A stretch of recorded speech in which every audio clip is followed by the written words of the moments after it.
217 years, Haiti has paid the price of the sin of slavery. Their effort, the Haitian people's effort to become free of the yoke of slavery, required tremendous violence on their part. And the result of not only slavery, but the violence that ensued to become free has been devastating for 217 years in all kinds of economic, political, social, and spiritual ways. And that situation cannot be prayed into enough. And so I just want to say that separate from any political information, what Haiti needs is prayer. Simply that. Fervent, continuous prayer. What I do in Haiti is teach English. My official role is an instructor at the Wesleyan University of Haiti, College of Nursing.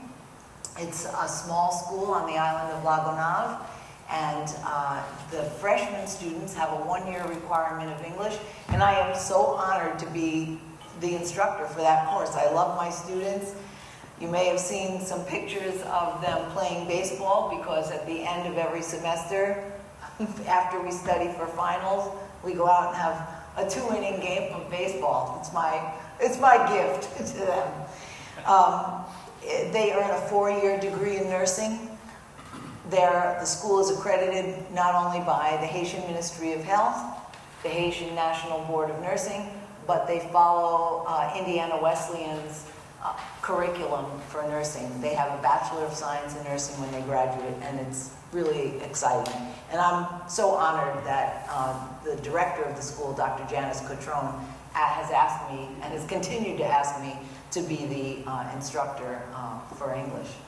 Before that, when I first went to teach in 2013, I was teaching an English course that the mission offered to the community. It was begun quite a number of years ago by Joy Irvine, Pastor Dan Irvine's wife. And on one of my visits to Haiti on a short-term mission trip, it was my first visit there, a young woman was teaching that course, and people were just beginning to come back after the devastation of the earthquake. They had grieved, they had buried the dead, they had repaired their homes, and they were feeling they could come back to class. And she was a bit overwhelmed with the number of students she had. She said, is anybody on this mission team could take a couple, two classes every night this week? So I said, oh, I'm your man. I just retired from teaching English in New York State. I had lots of ESL students in my classes. I can help you out. I had a wonderful week. I thanked the students at the end of the week for being such great students, for meeting them all. And they said, where are you going? We thought you were our teacher. And I said, oh, gee, I was only here for a week, but, it was a great week. Thanks a lot. And I left.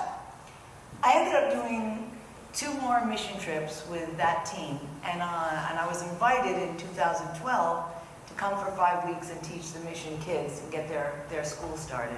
I was invited by Pastor Greg Edmonds. And while I was there, the couple that had taken over that class said to me, we've been praying about this, and maybe you are the next teacher for this English program. And I said, I don't know. And I said, I'd love to do it. They said, why don't you pray with us about it? Okay.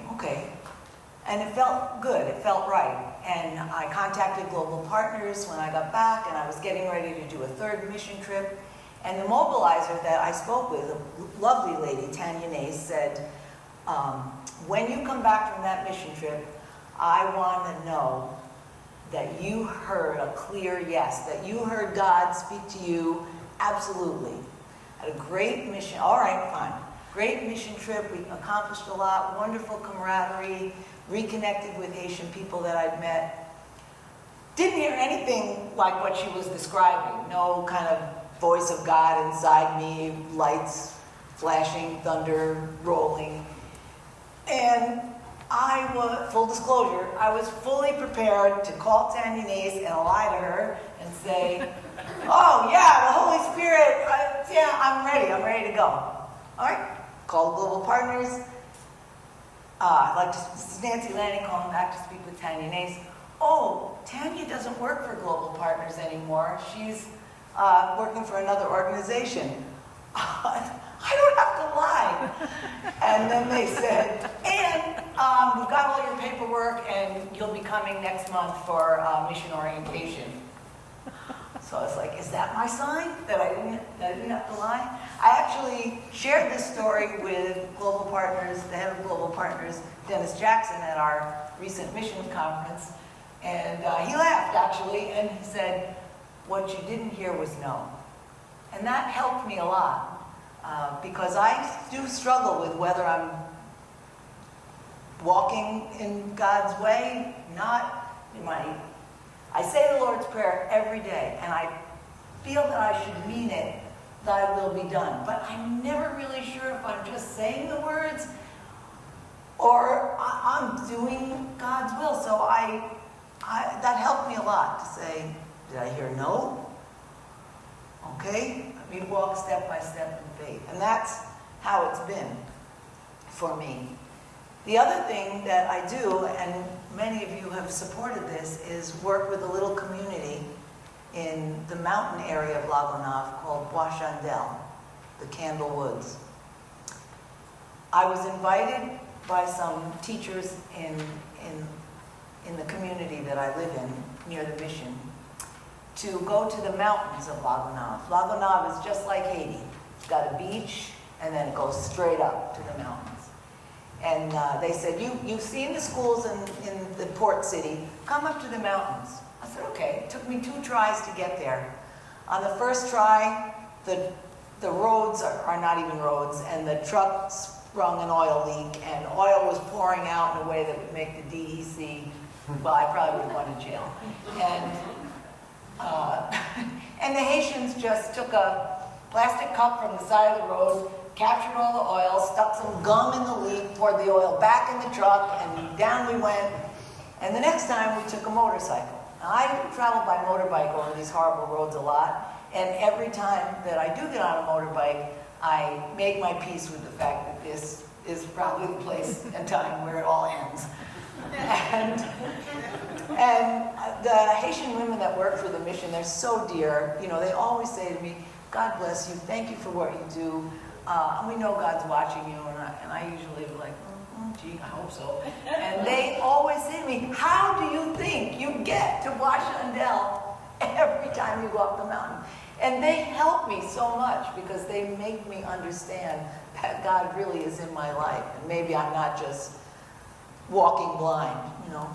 So I did go up to this little school, and it's a Wesleyan school. They were in an old church, which then and now still has no floor, a leaky roof, no windows, broken doors. And there were 6 little clusters of children in this dirt floor building. And I made a couple of visits up there. I was very moved by what I saw. And I got to talk with the teachers a few times and got to know them. And on one visit, I asked what they would like, and they said, we'd really like a separate room so it's quiet when we teach. And I came back to home here to New York and was meeting with some of my fellow colleagues from Saugerties High School, and they said, why don't you build a school? That's easy for you to say. I was once married to a contractor, but I don't think I am. And I just stayed with me. And I talked about it again with people that were on that mission trip, and I didn't really hear no. And I began raising money, and chunk of money by chunk of money, that school was built. And it was completed in December of 2016, and in January of 2017, we had the dedication. And as we went up to the mountains to look at that school, I think that I really felt that I saw my first miracle, because it's not possible for the school to be built. There isn't even a road there. After you get off the road where your oil pan breaks, you have to walk down a goat trail. We carried bags of cement. We dragged rebar. We used donkeys to carry and stuff. Cement block was made on the site. We had to buy water from people who, once they saw I was white, raised the price of the barrels of water every single week.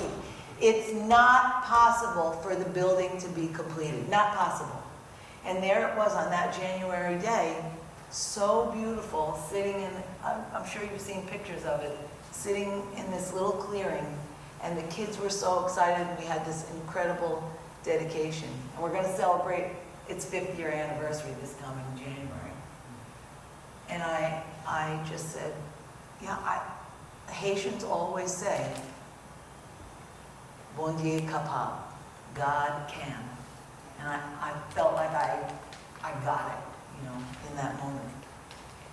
And I continue to work to, you know, help with teacher salaries and things the school needs. And one thing the principal has always wanted is a lunch program for the children. Most Haitians, honestly and truly, don't even eat every day. If they do eat, they eat once a day, and if there's something left over, they can have something later in the day. But a lot of people don't eat every day. The average person does not eat every day.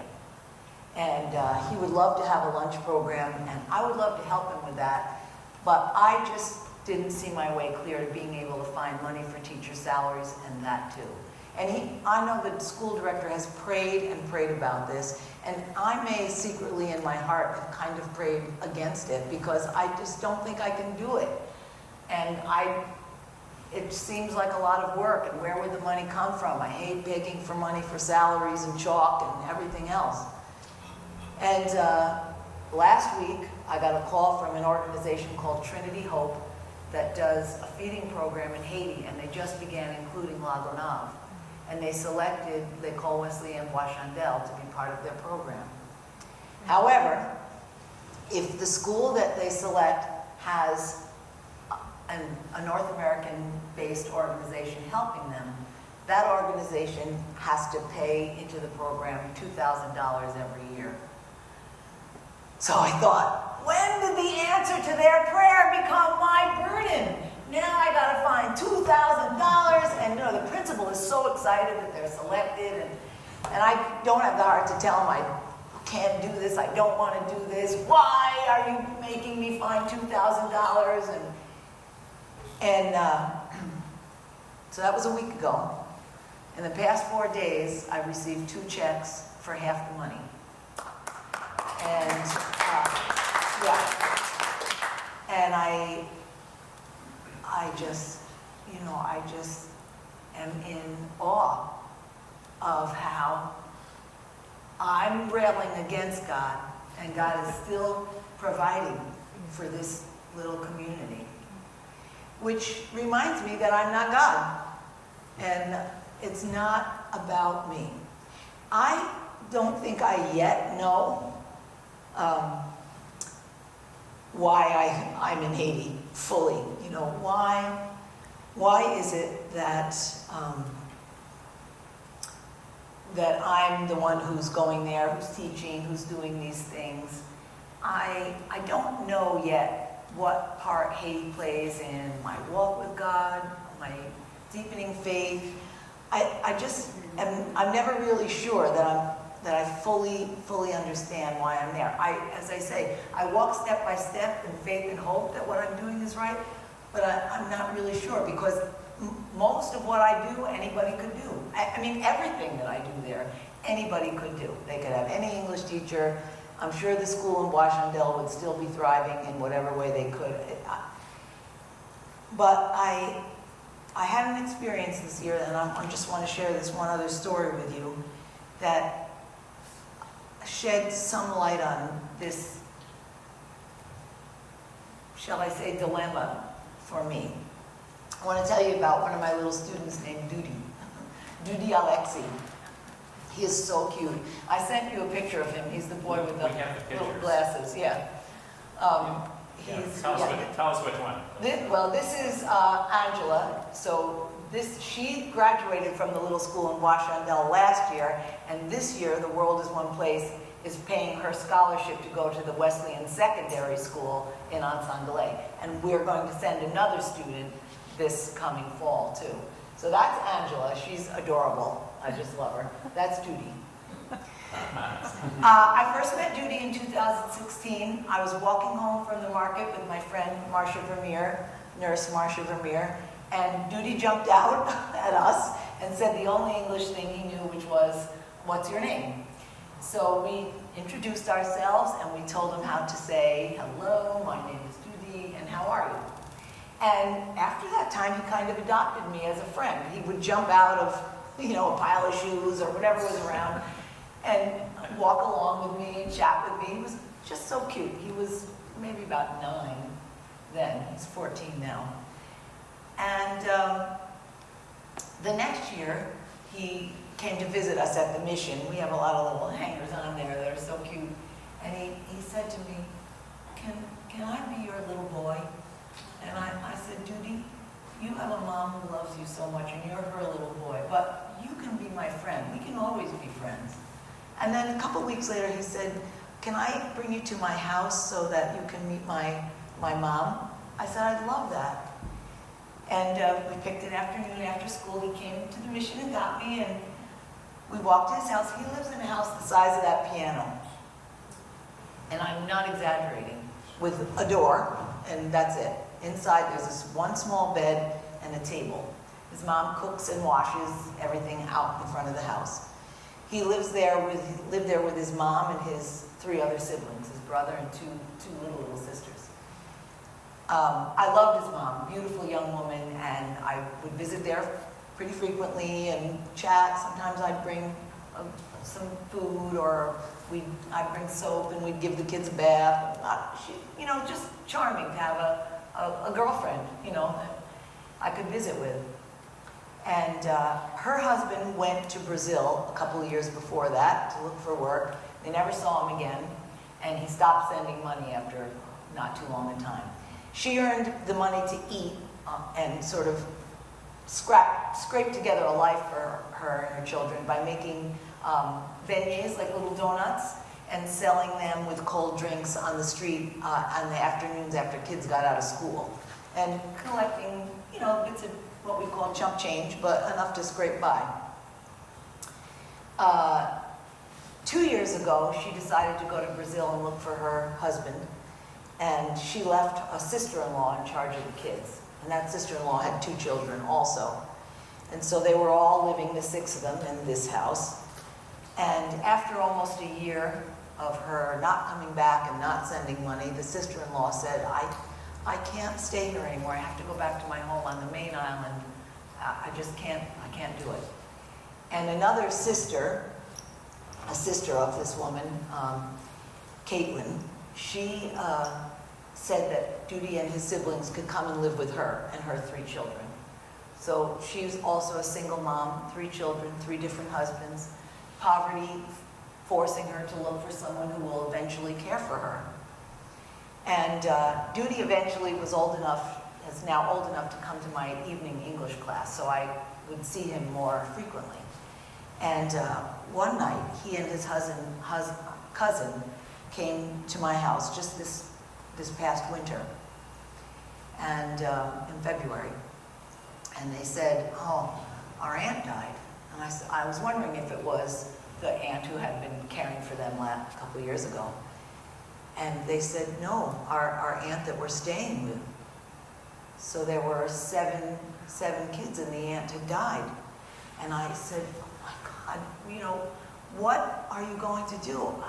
And they said, we don't know. And they were trying to be so brave, and they were so crestfallen. And I said, where's your aunt now? And they said, well, she's in the morgue. So there's a morgue across from the hospital. He's got the market cornered there. And I said, I can't do anything about it right now, but on Friday, which was about 3 days from then, on Friday I don't have classes. You come and meet me after school, and we'll go to the morgue, and we'll see what we can do about getting your aunt buried. I didn't know how I could help them, but maybe I could do this. Now, funerals are very expensive, and usually I don't get involved in any of that. But I was just didn't know how I could help these kids, and I felt that I had to do something. And I thought, maybe I can pay for the days the body's been at the morgue.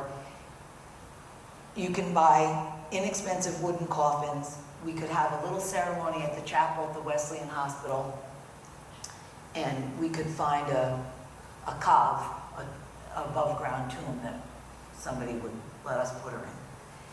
So on that Friday, I went to the morgue, and I saw Monsieur Sion.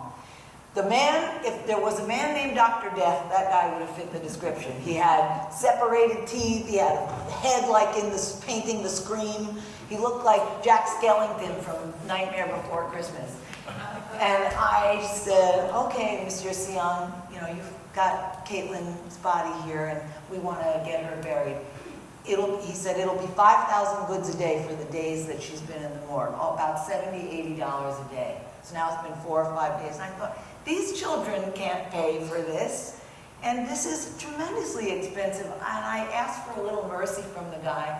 I said, what can I pay for up to today? Tomorrow morning we'll take the body, we'll have a ceremony. I'll see if I can find someone who can, I can rent grave space for her. That's what people do when they don't have enough money to have a mason come and build a grave and buy all the cement, and it's hundreds of dollars for that. So he said, no, we couldn't possibly get everything ready by tomorrow, but Monday we could do it. He said, and you don't have to have it at the Wesleyan Hospital. You can use the church, the Adventist church right here on the corner. I got a thing going with them. He said, and you can pick from all my options, my funeral options. I said, I'm not picking from anything. I'm going to pay for the morgue. You throw in the truck to carry that body to the church, and we're going to get it buried. And I'm not going to spend $1,000. We were already up to $400 or $500. I said, I'll give you half of it tomorrow, because I'm coming back to negotiate this, and half of it on Monday morning. Okay. So I came back the next day with the guy who was my young man who was my Creole teacher, and I thought, I'm coming back with a Haitian. We're going to get the right price. So we talked about the price, and he said, you know, and for the cave, for the grave, you have to rent it for 2 years, because the mayor says the grave body has to be in there for 2 years before we can take the remains out and burn it or throw it in a pit or whatever it is they do. And I said, that is going to be $800. That is outrageous. 1 year. I heard you could do 1 year. Okay, 1 year. So we settled on the price. I went back Monday morning. I said, you're going to tell me Monday morning when I pay for the rest of this, what time Monday afternoon we're going to have this ceremony. And Duty and his cousins were, you know, I'll let them know, and they were going to get ready for Monday. I get there Monday morning, I pay it, and he says, you know, the Adventist church can't really do it Monday. It's going to have to be Thursday. I am going to have to pay for Monday, Tuesday, Wednesday, and Thursday. And I rose up from the chair. I had my hands like this, and I went for Dr. Death, a.k.a. Jack Skellington. I went for his throat. I really was going to choke him. And he stood up, and he said, the rest of the week is free. And I usually, when I tell people what happened with Duty's aunt, I usually stop the story there, because I look like the hero who, with her snarky New York ways, got the guy to, you know, give me the free days and only 1 year in the borrowed grave. And anyway, it's not the end of the story. Thursday came, and we had the funeral. And Duty and his siblings and his cousins had gotten nice clothes. They'd had time to get some nice clothes from neighbors. The neighbors, Caitlin was very young. She had a lot of friends. So they were able to come to the service. She had living grandparents, very old, impoverished people. They were grateful to come to the service. They were very grateful. Some of Duty's classmates were there. A nephew read a bio for her. Duty read a beautiful poem that he'd written Some of her young friends sang a beautiful song. There was a lot of wailing and gnashing of teeth and all the things that go on at a Haitian funeral. And true to his word, Monsieur Sion, he did provide the truck for free for us to carry the body to the rented grave. And they threw Caitlin in a borrowed grave. And all of a sudden, those words from the gospel just came to me, and they laid him in a borrowed tomb. And I thought, you know, in Haiti, life is really cheap. When you have a lot of something and there's a lot of people, and Caitlin died giving birth to a stillborn and having gone septic and no money to stay in the hospital or get that cared for. And that's how she died.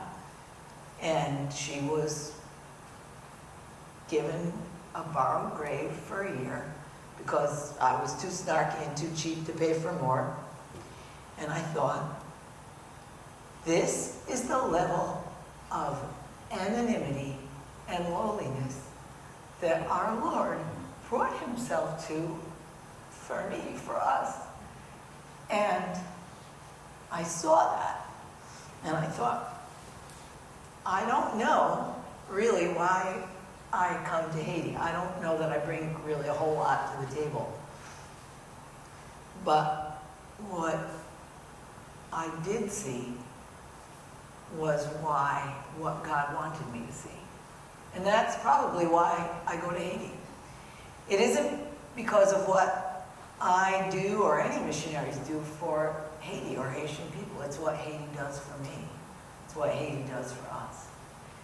And I'm, in this moment, tremendously, tremendously grateful for that lesson. So thank you, and God bless you.